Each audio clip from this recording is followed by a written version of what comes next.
really love how you speak and how you talk, because I mean we could listen to you for hours. And I know that we talked about that in a previous conversation where you were mentioning how for you to be talking in front of people was a challenge. And that's also something that I truly admired in what you were saying, because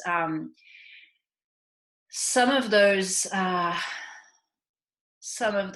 challenges that we face are deeply rooted, and it's again multi-layered, and you still accepted to face it, and you still took up the challenge. Can I say that? To take up a challenge? Yeah. And you did, and I would like you to tell me a little bit about that. Uh, and I want to say in the way that you want to talk about it, in the way that you feel like expressing it. Okay. Well, I have always had a hard time talking in public. I have taken, and I mentioned to you previously that I have the messages that I have always wanted to share them to a larger audience. I love my one-on-one work as a psychotherapist, and I love it more every day. And I find it just like you said, the human, the psyche. It's just fascinating. It's fascinating. But I've always wanted to get my messages out to a larger audience. And every time I have tried, whether it's taking a speech class, I would take a speech class so I could feel comfortable. I've had people ask me to speak. And when I tell you, Marie, it is agonizing. I literally, my brain would shut off. I would not be able to talk. I wouldn't be able to think. I would say to myself, how on earth can I talk about this stuff every day, one-on-one, and help so many people one-on-one? But when I go to talk and think about talking to more than one person, I can't function. So I had worked on it, and I realized I wasn't in my body. I just think from all the trauma I had, I wasn't in my body. And I would always say, oh, I want to be like Oprah Winfrey. And I would look and watch her on her show. And I'm like, oh, I have so many messages I want to share. Back in, I forget if it was 2013, 2014, I wrote President Obama about my 3-tiered plan to cure all the social ills in society, anxiety, depression, relationship issues, illness, domestic violence, abuse. It took me 6 months to write the letter. And I did get a response, which I knew I would because it was good. And I put my heart and soul into it. But anyways, I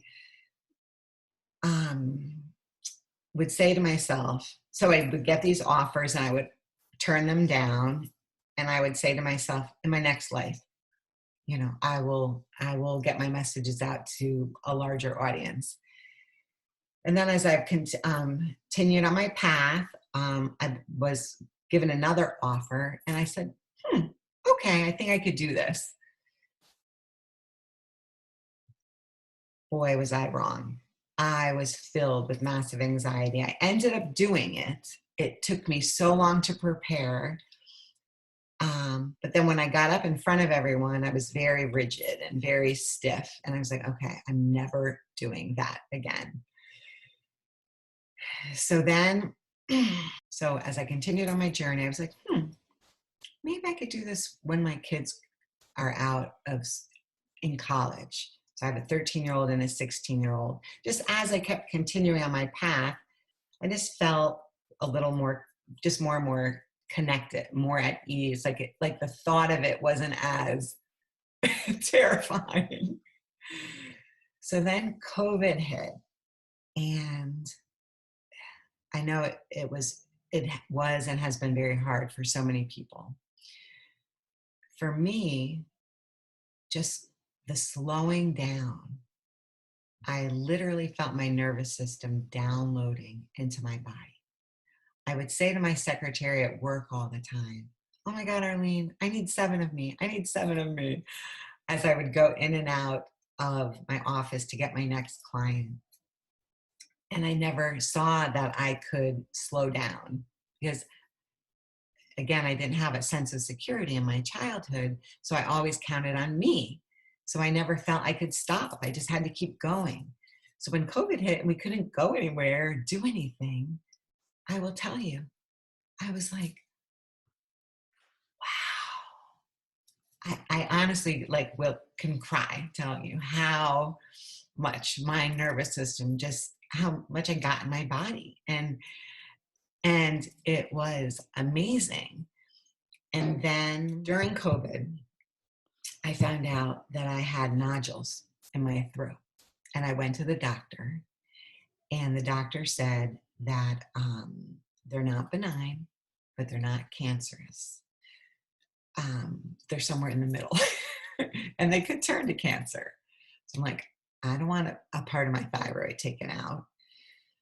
So that made me nervous. So I went home and I looked in Louise Hay's book, You Can Heal Your Life.